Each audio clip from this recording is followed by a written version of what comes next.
أعوذ بالله من الشيطان الرجيم.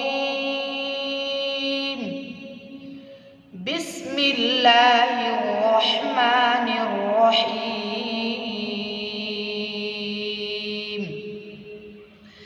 يا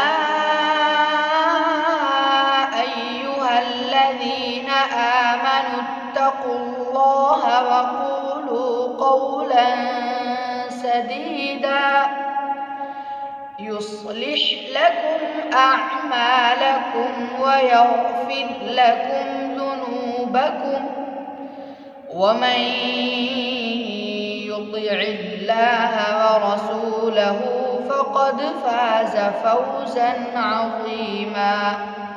صدق الله العظيم.